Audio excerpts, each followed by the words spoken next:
Bom dia, então vamos lá. História da arte, página 325, artes, né? Vamos lá para a página 325, então, a música na Idade Média. Então, como que nós vamos falar? O que nós vamos falar sobre esse período aí, né? Primeiro, Idade Média, 476 a 1453, né? É um período onde há uma grande predominância do cristianismo, né?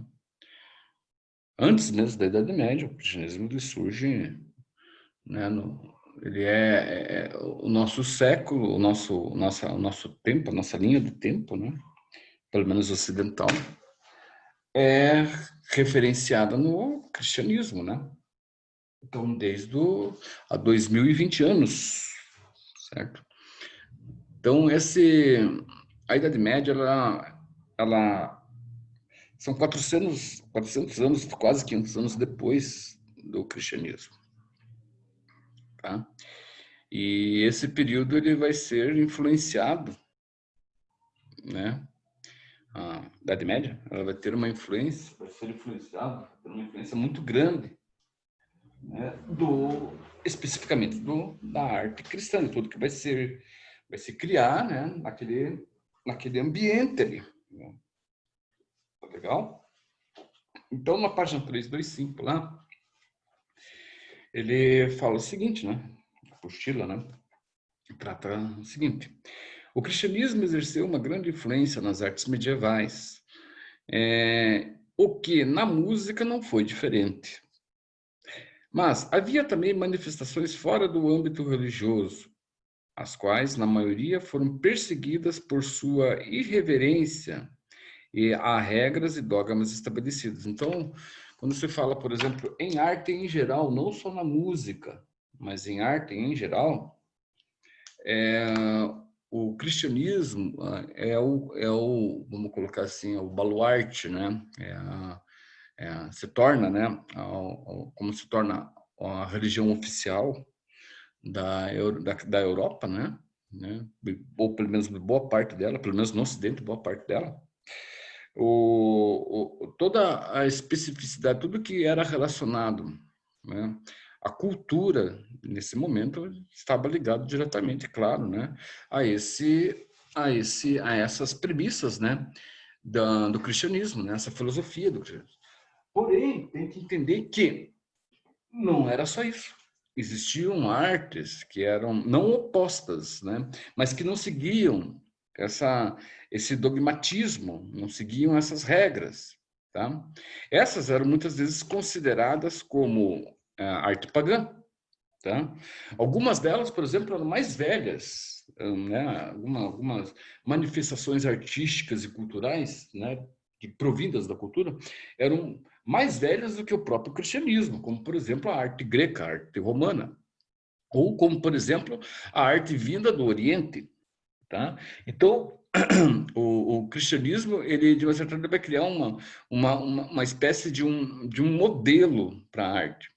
E tudo que fosse oposto àquilo não era muito bem visto, ou era considerado como arte pagã, ou muitas vezes como uma heresia. O que é uma heresia? É algum crime cometido.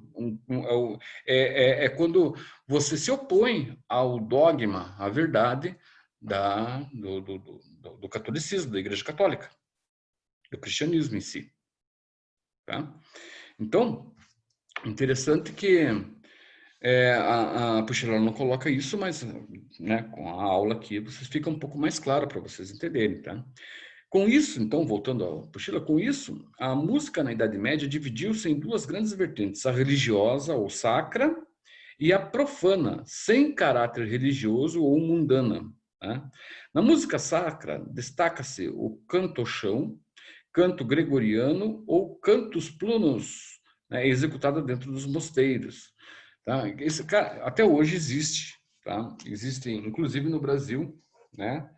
esse canto nos mosteiros pode ser, né, ou são relacionados a diversas ordens religiosas, lá especificamente da Igreja Católica, do catolicismo, mas posteriormente as ordens religiosas como os franciscanos, os camilinianos, né, essas ordens também vão pôr em prática, vão praticar, inclusive hoje, né, aos beneditinos, por exemplo, né? Você vai num mosteiro, quando você, né, vai para assistir uma apresentação, aquilo é fantástico, né? É um coro de vozes assim que surpreende, né? Porque nós estamos acostumados com uma artificialidade na música, né? Ainda mais nos dias de hoje, né? Onde a tecnologia, de uma certa forma, né, você faz presente em tudo. Quando você pega, por exemplo, a questão da música, hoje em dia, você tem a interferência de muitos artifícios que não são da natureza do ser humano. O que é da natureza do ser humano é a voz. A música é na natureza do ser humano, né? É um ritmo que vem de dentro, interior para o fora, do interior para fora, do interior para o exterior. Né? E ali, os instrumentos musicais, eles são o quê? Eles são materiais, né? São matérias, né, que foram criadas, né? Um violão não tem vida própria, a não ser que você pegue ele e toque. Uma flauta também. Né? Então, ou alguma coisa que você bata, batuque, né? Então, é muito específico, é bem específico isso daí, né? na questão da música com relação a ser sacra e profana, né? Uma música profana, muitas vezes, ela tinha elementos que não tem na música sacra, né? A música sacra pelo menos era no início, né? Só né? O som do interior, o som de dentro, né, que saía, obviamente, né, pela boca, né, com as cordas vocais. Então, cada um, por exemplo, né, cada um de nós temos uma tonalidade, né, de voz, alguns mais altas, outros mais baixas, alguns mais graves, né, outras mais agudas. E isso que é o diferencial, quando você vai, por exemplo, num coro, né, vai assistir uma apresentação, né, de música sacra, assim, né? Você sente isso muito bem, né? Como que né? As pessoas como começam o processo, como começa a se apresentar, né? Então, com uma voz mais aguda, de repente entra a voz mais grave, né? E toda essa relação, né? Que provém, né, de dentro, né? Por que e qual que é essa relação da arte sacra, né, disso tudo com o ser humano, né? O que está ligado? Está ligado diretamente à concepção, à ideia, né, da crença, da fé, né, do homem, né, como um instrumento de Deus. Olha que bacana isso, né? Então, o ser humano né, ele passa a ser esse instrumento de Deus, né? Então, quando ele canta, quando ele está, né, sendo, vamos colocar assim, o intermediário, né, do divino, né, dentro dele mesmo, né? Ele é o intermediário disso tudo, de toda né, essa arte em si que se tem, né, dentro dele para com o exterior, para com fora de tudo, né? Então, o canto-chão, por exemplo, o canto-chão era uma forma de oração cantada somente por vozes masculinas, né, por um solista e pelo coro da liturgia da igreja, na liturgia da igreja. O texto era elemento principal, pois era uma forma de a igreja transmitir as sagradas palavras aos fiéis, que era cantada em latim. Até hoje, como eu falei para você, como eu disse, até hoje existe isso, né? A musa, por exemplo, o latim, ele não não sei se pode se considerar como uma língua morta, tá? Mas é uma língua que, com certeza, ela está, hoje em dia, ela está em desuso, né? Não se usa mais o latim, né? Só para vamos colocar assim, algumas questões específicas, como, por exemplo, missas. Tem algumas missas que hoje ainda são rezadas em latim, Tá? Né, esse cantochão, por exemplo, né, como a apostila coloca, né, também é feito em latim. Né? É uma língua, a língua latim, por exemplo, é a língua que dá origem à nossa, é a mãe, né, é a matriz da nossa língua. Tá legal? No canto gregoriano, nós temos uma certa diferença já. O ritmo é livre para acompanhar a acentuação das palavras. A melodia era sempre um unissono, ou seja, um canto monofônico, uma única melodia executada pelo coral, pelo coral, a capela, ou seja, dentro da capela, sem acompanhamento de instrumentos musicais, né? Então, voltando a falar, essa questão né, de instrumentos musicais, ela é posterior. O canto sacro mesmo, ele não tem acompanhamento nenhum. É só um coro de vozes. Tá? É por isso que, quando nós estávamos estudando, lembra que nós estávamos estudando sobre a questão das igrejas, né? As igrejas românicas, e depois a estrutura da igreja, as igrejas góticas. Então, as igrejas, elas foram construídas com esse intuito também, né? Elas eram verdadeiras, vamos colocar assim, é, é, lugares, né, onde a voz ela poderia ser propagada, tá? Você tinha a estrutura que se criava uma igreja, né? A forma como se criava uma igreja era a seguinte, né? Você tinha um determinado ponto da igreja, quando você falava, né? Toda a igreja, aonde você estivesse, você escutava com a sua voz, sem alterar sua voz naturalmente, né? Os caras tinham vamos colocar assim, um aperfeiçoamento, né, nessa arte, né, da propagação do som, que era fantástica, né? Por isso as igrejas românicas não são tanto, mas as igrejas góticas com certeza, né? Tanto é que quando você entra, você pede essas igrejas, não, pode estar na própria catedral de Curitiba ou em outras catedrais, em outros lugares, né, em outras igrejas. A Europa, por exemplo, né, a primeira coisa que você vê, a primeira placa que você tem, né, chamando a atenção de quem está entrando numa igreja é o pedido por silêncio. É a primeira coisa que você tem. É o pedido por silêncio. Por quê? Qualquer barulho que você faça lá dentro, você escuta. Justamente pela arquitetura dessa igreja, pela arquitetura interna dela, né? Pela como ela se dá, de que forma que ela acontece, o porquê que ela foi feita daquela forma. Tá? Então, continuando lá. O que é o unissono? Diversas vozes emitindo simultaneamente o mesmo som, como se fosse uma única voz. Isso daí exige treino, né? Exige uma pessoa. Era muito. O que acontecia naquele momento? Bom, qualquer um poderia fazer parte, por exemplo, do coral. Não é qualquer um que faz parte do coral da igreja, né? Até hoje, né? Se é escolhido desde da infância, né? Então, às vezes um menino ou uma menina tem uma voz que se destaca, né?